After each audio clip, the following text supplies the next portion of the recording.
Top quality और consistent performance के लिए सिर्फ सिल्वर पंप नाम याद रखना। હોસ્પિટલમાં પણ પાયલ હોસ્પિટલ જેવા જ સીસીટીવી કાંડના લઈને સવાલ થઈ રહ્યા છે, કારણ કે હોસ્પિટલમાં મેડિકલ સ્ટોરમાંથી સીસીટીવીનો કંટ્રોલ રૂમ મળ્યો છે। દરેક વોર્ડમાં દર્દીઓની સારવાર કરતા સીસીટીવી જોવા મળ્યા છે। ઇન્જેક્શન અને સારવાર લેતા દર્દીઓ સીસીટીવીમાં કેદ થયા છે। મેડિકલ સ્ટોરમાં સીસીટીવીનો કંટ્રોલ રૂમ કઈ રીતે તે સવાલ ઊભો થયો છે। દર્દીઓના સીસીટીવી લીક થાય તો જવાબદાર કોણ? શાંતિ હોસ્પિટલમાં આરોગ્ય વિભાગની ગાઈડલાઈનનો ભંગ થયો કે નહીં તે મોટો સવાલ છે।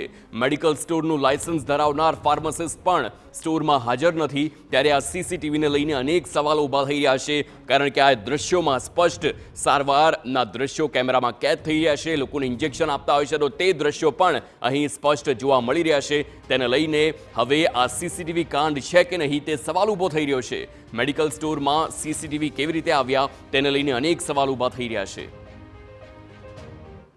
રાજકોટની પાયલ હોસ્પિટલનો વિવાદ હજી શમ્યો નથી, ત્યાં વધુ એક હોસ્પિટલનો વિવાદ થાય તેવી પૂરી શક્યતા અત્યારે જોવાઈ રહી છે। રાજકોટની શાંતિ હોસ્પિટલમાં જે રીતે મેડિકલ સ્ટોર આવેલો છે ને, આ મેડિકલ સ્ટોર છે તેમાં જે કમાન્ડ એન્ડ કંટ્રોલ સીસીટીવીનો આવે છે, તેમાં જે દર્દીઓ સારવાર માટે આવે તેના બેડ છે તે સ્પષ્ટપણે જોવાઈ રહ્યા છે।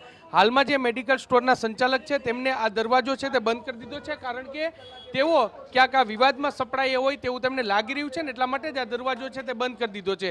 બીજી તરફ આ જે કોમ્પ્યુટર તમે જોઈ રહ્યા છો, આ કોમ્પ્યુટરમાં જ કમાન્ડ એન્ડ કંટ્રોલ છે, તેમાં જે તમામ જે સીસીટીવીના બેડ છે, સીસીટીવીમાં બેડ છે તે દેખાઈ રહ્યા છે। આ કમાન્ડ એન્ડ કંટ્રોલમાં આખી હોસ્પિટલનું કમાન્ડ એન્ડ કંટ્રોલ થઈ રહ્યો છે, પરંતુ સવાલ એ વાતનો થઈ રહ્યો છે કે જ્યાં દર્દીઓની પ્રાઇવસી હોય તે જગ્યાએ સીસીટીવી રાખવાનો શા માટે અર્થ? એક તરફ જે આરોગ્ય વિભાગ છે તેમના દ્વારા ગાઈડલાઈન બહાર પાડવામાં આવી છે, આરોગ્ય વિભાગ દ્વારા દાવો કરવામાં આવ્યો છે કે દર્દીઓની પ્રાઇવસીનો ભંગ ન થાય તેની તકેદારી રાખવામાં આવશે, પરંતુ અહીં જે કેમેરો લગાવવામાં આવ્યા છે અને જે કમાન્ડ એન્ડ કંટ્રોલ મૂકવામાં આવ્યો છે ત્યાંથી દર્દીઓની પ્રાઇવસી ભંગ થાય તેવી પૂરી શક્યતા જોવાઈ રહી છે।